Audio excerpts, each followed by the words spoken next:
ತನ್ನ ಕರ್ತವ್ಯ ನಿಭಾಯಿಸದೇ ಇರೋದು ಅದಕ್ಕಿಂತ ದೊಡ್ಡ ತಪ್ಪು. ಡ್ಯಾಡ್, ನೀನ್ ಏನ್ ಹೇಳ್ತಿದ್ಯೋ ನನ್ಗಂತೂ ಗೊತ್ತಾಗ್ತಿಲ್ಲ. ಯಾರ ಮೇಲ್ ಪ್ರಾಮಿಸ್? ಏನೋ ಗೊತ್ತು ನಿನಗೆ? 24 ಗಂಟೆ ಕುಡಿಯೋದು ಗೊತ್ತಾ? ಜೊತೆಲಿರೋಕ್ ಬಂದಿರೋ ಸಂಗಾತಿ ದುಃಖದಲ್ಲಿರ್ಬೇಕಾದ್ರೆ ನಾನೇನಾದ್ರೂ ತಪ್ಪು ಮಾಡಿದೀನ, ಅದಕ್ಕೇನ್ ಕಾರಣ ಅನ್ನೋದನ್ನ ತಿಳ್ಕೊಂಡು ಅದನ್ನ ದೂರ ಮಾಡೋದ್ ಬಿಟ್ಟು ಗೊತ್ತಿಲ್ಲ ಅಂತ ಹೇಳ್ತೀಯಲ್ಲ. ಡ್ಯಾಡ್, ಸಿಂಗಾರಿನ ಚೆನ್ನಾಗೇ ನೋಡ್ಕೋತಿದ್ದೀನಿ. ನೀನ್ ಏನೇನ್ ಹೇಳಿದ್ಯೋ ಅದನ್ನೆಲ್ಲ ಮಾಡಿದೀನಿ.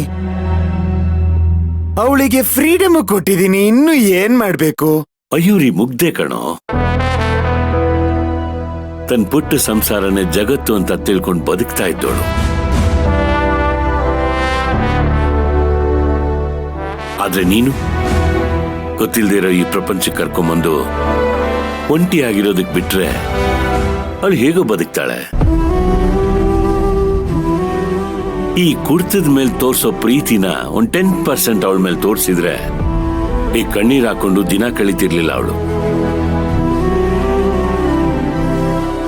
ಈಗ ನೀನೇ ಅವಳ ದಿಕ್ಕು, ನೀನೇ ಪ್ರೀತಿ ತೋರ್ಸ್ಬೇಕಣೋ. ಅರ್ಥ ಆಯ್ತಾ? I am sorry dad. ನನ್ವರೆಗೂ ಏನೋ ತಲುಪ್ಸೋದಕ್ಕೆ ನೀನ್ ಪ್ರಯತ್ನ ಪಡ್ತಿದ್ಯಾ, ಆದ್ರೆ ತಲುಪ್ತಿಲ್ಲ. ನಿಮ್ಮನೆಗೂ ನಮಗ ಅರ್ಥ ಆಗ್ತಿಲ್ಲ.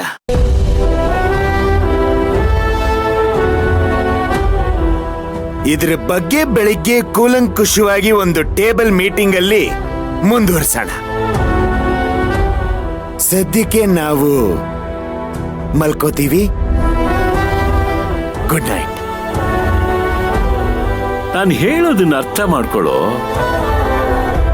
ಈ ಮನೆಯಲ್ಲಿ ಏನ್ ನಡೀತಿದೆ ಅನ್ನೋದು ನಿನಗೆ ಗೊತ್ತಿಲ್ಲ ಕಣೋ. ನೀನ್ ಸ್ವಲ್ಪ ಎಚ್ಚರ ತಪ್ಪಿದ್ರು ಮಯೂರಿನ ಕಳ್ಕೋಬೇಕಾಗತ್ತೆ.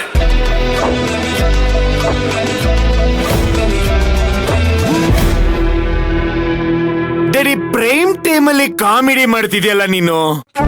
ನಾನ್ ಕಾಮಿಡಿ ಮಾಡ್ತಿಲ್ಲ ಕಣೋ, ವಾಸ್ತವನ ಹೇಳ್ತಿದ್ದೀನಿ. ಸರಿ, ವಾಸ್ತವ ಅರ್ಥ ಮಾಡ್ಕೊಳ್ಳೋ ಮೂಡು ರೇಂಜ್ ಅಲ್ಲಿ ನಾವಿಲ್ಲ.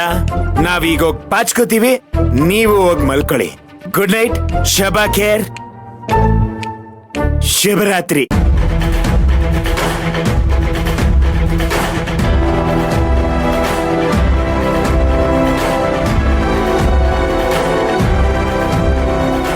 ಇವನಿಗೆ ನಾನು ಹೇಳೋ ಮಾತು ಯಾವಾಗ ಅರ್ಥ ಆಗುತ್ತೋ.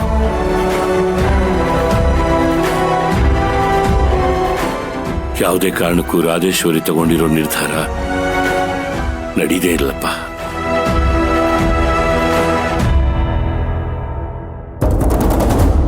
ಸಿಂಗರಿ ಸಿಂಗರಿ ಸಿಂಗರಿ, ಅಯ್ಯೋ ಕರ್ಮ. ನಮ್ಮಪ್ಪ ಹೊರಗ್ ಕೂತ್ಕೊಂಡ್ ಥೋಡಿ ರಗ ಆಡ್ತಾನೆ. ಇಲ್ಲಿ ಅವನ್ ಸೊಸೆ ರೂಮಲ್ಲೇ ಇರೋದಿಲ್ಲ. ಇನ್ ಎಲ್ಲಿಂದ ವಿಚಾರಿಸ್ಕೊಳಕಾಗತ್ತೆ? ಅಲ್ಲ, ಸೋಪು ಕೈಗ್ ಬಂದ್ರೆ ತಾನೇ ನೊರೆ ಬರೋದಕ್ ಸಾಧ್ಯ. ಹೇ, ಅದ್ ಎಲ್ಲೋಗಿರ್ತಾರ ಏನೋ, ಫೋನ್ ಮಾಡ್ಬಿಟ್ಟೆ ನೋಡೋಣ.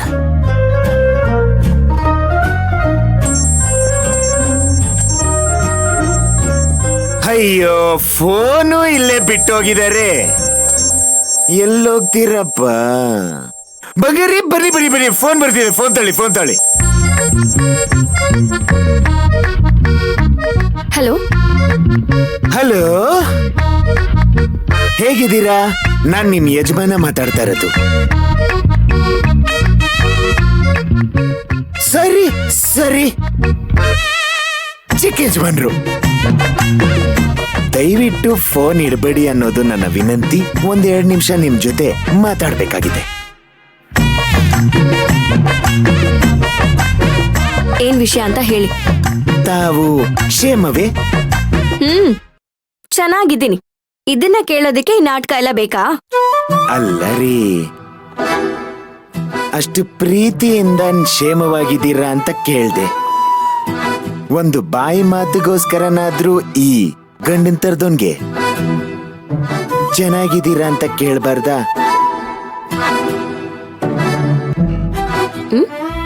ನಿಮ್ಗೇನಾಗಿದೆ?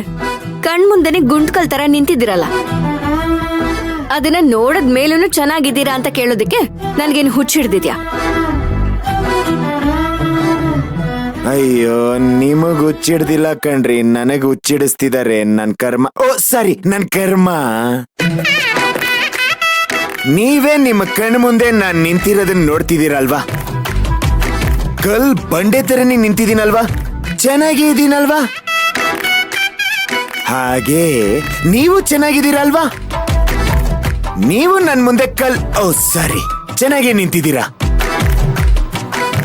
ಆದ್ರೂ ಪದೇ ಪದೇ ಯಾಕ್ರಿ ವಿಚಾರಿಸ್ಕೋಬೇಕು? ಅಯ್ಯೋ, ನಿಮ್ಮ ಮಾವನಿಗೆ ಬುದ್ಧಿನೇ ಇಲ್ಲ ಅನ್ಸುತ್ತೆ ರೀ. ನನಗ್ ಸಿಗ್ದಾಗೆಲ್ಲ ನಿನ್ ಹೆಂಡತಿ ಚೆನ್ನಾಗಿದ್ದಾಳ, ತಿನ್ಲ, ಮಲಗದ್ಲ, ಎದ್ಲ, ಅವಳಿಗೇನು ಸಮಸ್ಯೆ ಇಲ್ವಾ ಕೇಳ್ದ, ವಿಚಾರಿಸ್ತಾ ಅಂತ ನನ್ನ ಪ್ರಾಣ ತಿಂತಾನೇ ಇರ್ತಾರೆ. ವಯಸ್ಸಾಯ್ತಲ್ವಾ, ಅರಳು ಮರಳು ಅನ್ಸುತ್ತೆ. ಇದಕ್ ನಿಮ್ ಉತ್ತರ ಏನ್ರಿ ಗಿಳಿ ಮರಿ?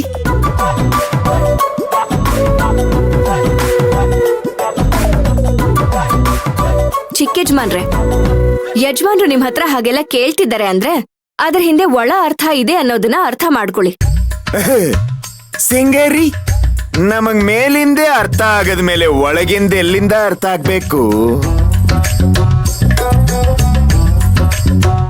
ಅಲ್ಲ ರೀ, ನಾನ್ ಯಾವಾಗ್ರಿ ನಿಮ್ ಬಗ್ಗೆ ಯೋಚನೆ ಮಾಡಿಲ್ಲ? ಹೇಳ್ರಿ. ನೋಡಿ, ನೀವು ನನ್ ಬಗ್ಗೆ ಯೋಚನೆ ಮಾಡೋದೇನು ಬೇಕಾಗಿಲ್ಲ. ಯಾಕೆ ಅಂದ್ರೆ ನಾನು ನಿಮ್ಗೆ ಏನೂ ಅಲ್ಲ, ನಿಮಗೂ ನನಗೂ ಯಾವ ಸಂಬಂಧನೂ ಇಲ್ಲ. ಆದ್ರೆ ನೀವ್ ಯಾವಾಗ್ಲೂ ಹೇಳ್ತಾ ಇರ್ತೀರಲ್ಲ, ನನಗೆ ಅಂತ ಈ ಪ್ರಪಂಚದಲ್ಲಿ ಒಂದ್ ಜೀವ ಇದೆ ಅಂತ, ಅದು ನಮ್ಮ ಅಪ್ಪ ಅಂತ.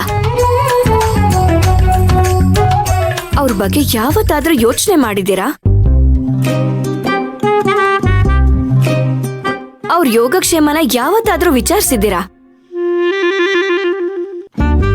ನಿಮ್ ಜೀವನದಲ್ಲಿ ಏನೋ ಒಂದ್ ಕಹಿ ಘಟನೆ ನಡೀತು, ಅದಕ್ಕೆ ಕುಡಿತಾ ಇದ್ದೀನಿ ಅಂತ ಹೇಳ್ತಾ ಇದ್ದೀರಲ್ಲ.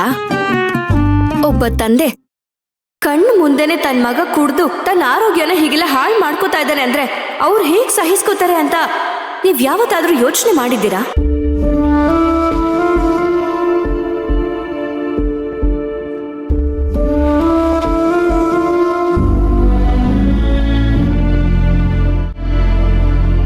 ಅವರು ಏನ್ ಬಯಸ್ತಾರೆ ಗೊತ್ತಾ?